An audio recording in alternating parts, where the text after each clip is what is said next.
अब कुछ खबरें खेल के मैदान से। आपको बताएं कि Alexander Zverev, Grigor Dimitrov, Taylor Federer quarter final में पहुंच गए। जर्मनी के नामवर टेनिस स्टार और आलमी नंबर 4 एलेक्जेंडर ज़ोविरोव, बुल्गारिया के ग्रीगर देमतरूफ और अमेरिकी टेनिस खिलाड़ी टेलर फेडरर अपनी फतूहात के तसलसल को बरकरार रखते हुए यूएस ओपन टेनिस टूर्नामेंट में मेंस सिंगल्स मुकाबलों के क्वार्टर फाइनल में पहुंच गए। साल के चौथे और आखिरी ग्रेटर सलाम यूएस सेल्स ओपन टेनिस टूर्नामेंट के दिलचस्प मुकाबले अमेरिका के शहर न्यूयॉर्क में जारी हैं। पिंडी टेस्ट में बांग्लादेश की गिरफ्त मजबूत, पाकिस्तान पर व्हाइट वॉश का साया मंडलाने लगा।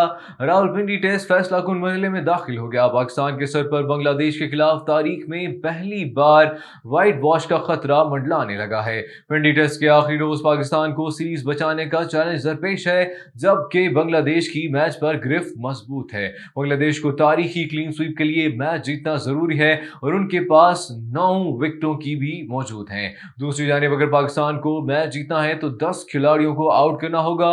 कौमी टीम दूसरी इनिंग्स में 172 रन पर ढेर हो गई थी और बांग्लादेश को मैच जीतने के लिए 185 रन का हदफ मिला था। खुर्रम शहजाद तवील अरसे तक टेस्ट क्रिकेट खेलने के ख्वाहां। फास्ट बॉलर खुर्रम शहजाद ने कहा है कि पाकिस्तान के लिए तवील अरसा टेस्ट क्रिकेट खेलना चाहता हूं। पाकिस्तान और बांग्लादेश के दरमियान जारी टेस्ट मैच के मौके पर मीडिया से गुफ्तगू में खुर्रम शहजाद ने कहा कि पहले टेस्ट की निस्बत दूसरे टेस्ट की पिच अलग है। पाकिस्तान की बैटिंग ऐसी है कि अच्छा स्कोर कर सकते हैं। पाकिस्तान दूसरे टेस्ट को जीतने के लिए खेलेगा। फास्ट बॉलर खुर्रम शहजाद ने मजीद कहा कि बाबर आजम और दीगर खिलाड़ियों से रन स्कोर करने की उम्मीद है।